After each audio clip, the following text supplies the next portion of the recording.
এখন তুমি বলো তোমার কয় মাস চলছে? 7 মাস। বেবির বাবাকে একটু ডাকো না, দেখি ওকে। অনেক, এদিকে আসো। কি হয়েছে? উনি বেবির বাবা। কে বেবির বাবা? আমি তো কারো বেবির বাবা না। কিসের বেবি? এটা আমার বেবি না। আপনাকে তো আমি ঠিক চিনতে পারলাম না। আমি তোমার ওয়াইফ। কি অনেক? কার ওয়াইফ? 4 বছর আগে ওর সাথে আমার ফেসবুকে পরিচয় হয়, তারপর আমাদের বন্ধুত্ব, এরপরেই প্রেম হয়। কিন্তু এর মাঝখানে আমাদের কখনো দেখা হয়নি সামনাসামনি। হঠাৎ করে একদিন আমাদের বাসার সামনে চলে আসে। কে উনি? তুমি কাকে নিয়ে আসছো? আমি তো ছেলেটাকে চিনি না, হুট করে আমার বাইকের সামনে ঠাস করে পড়ে অজ্ঞান হয়ে গেল। এই বদমাশ, এই উঠো। সারা রাত কিভাবে ভং ধরে থাকবা নাকি? রাত 2টা-3টা পর্যন্ত থাকবে। বা তোমার বাবা যদি জিজ্ঞাসা করেন তখন বলবো যে অনেক রাত হয়ে গেছে, আজ রাতটা না হয় থেকে যাই। তোমার অনেক সাহস হয়েছে তাই না? এ কি তুমি কারেন্টে তার নিয়ে আসছো কেন? এটা দিয়ে শক দিব। শুনেছি বৈদ্যুতিক শক দিলে না জ্ঞান ফিরে আসে। বলছিলাম না, হ্যাঁ, যে বৈদ্যুতিক শক দিলে জ্ঞান ফিরে আসবে। দেখেছিস, দেওয়ার আগেই জ্ঞান ফিরে গেছে। আপনি কে? আমি কে সেটা জেনে তোমার কোনো লাভ নাই। তুমি কে বাবা বলো তো? আমি কে? আমি তো নিজেকে চিনতে পারছি না। আপনারা কারা? ওকে না আমাদের বাড়িতে কয়েকদিন রেখে দিই। তোমার বাবার বাইকটা চালিয়ে কিন্তু অনেক মজা। उसको सीने से लगा कर रो কি হচ্ছে কি এখানে? অনেক, কে?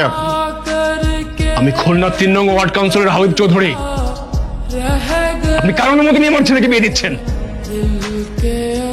আসলে ভাই সাহেব, অনেক বাইক অ্যাক্সিডেন্ট করার পরে ওর স্মৃতিশক্তিটা হারিয়ে ফেলে। ও আর এখন কাউকে ঠিকভাবে চিনতে পারে না। আমরা অনেকদিন অপেক্ষা করার পরে ওর বিয়েটা দিচ্ছি। মিথ্যা কথা। ওর কোনো স্মৃতিশক্তি নষ্ট হয়নি। ও সবকিছু নাটক করতেছে। ওর নাম হচ্ছে অনেক। ও আমাকে ভালোবেসে এখানে আসছিল,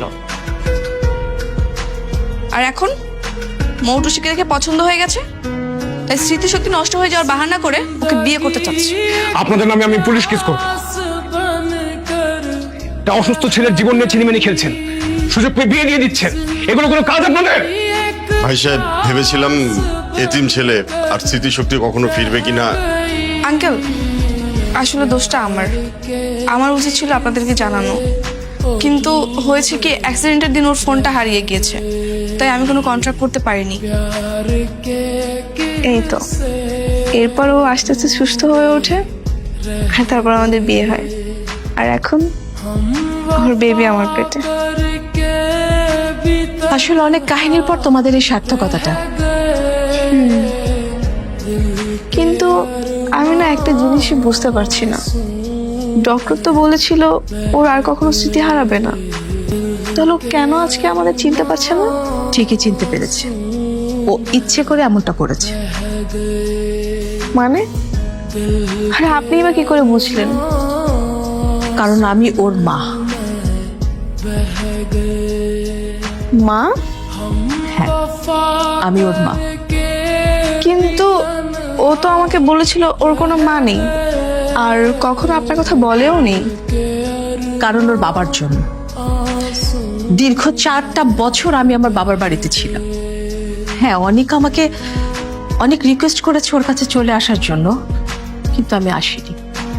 আর আসিনি বলে অনেক যখনই আমাকে দেখেছে তখনই বলেছে আমাকে চেনে না, আমাকে জানে না, যেমনটা আজকে ও করলো আমার সাথে। ও আচ্ছা, এখন কি আপনার রাগ কমেছে? একেবারের জন্য ফিরে আসবেন আমাদের কাছে? ফিরে আসবো কি মা, আমি তো ফিরে চলেই এসেছি তোমাদের কাছে। আমার সুন্দর একটা ছেলের বউ, 2 দিন পরে আমার নাতি হচ্ছে। আমি কি তোমাদের ছাড়া থাকতে পারি মা? অনিক, এই অনিক, এদিকে আসো। এই দেখে যাও, আম্মু একেবারের জন্য ফিরে আসছে আমাদের কাছে।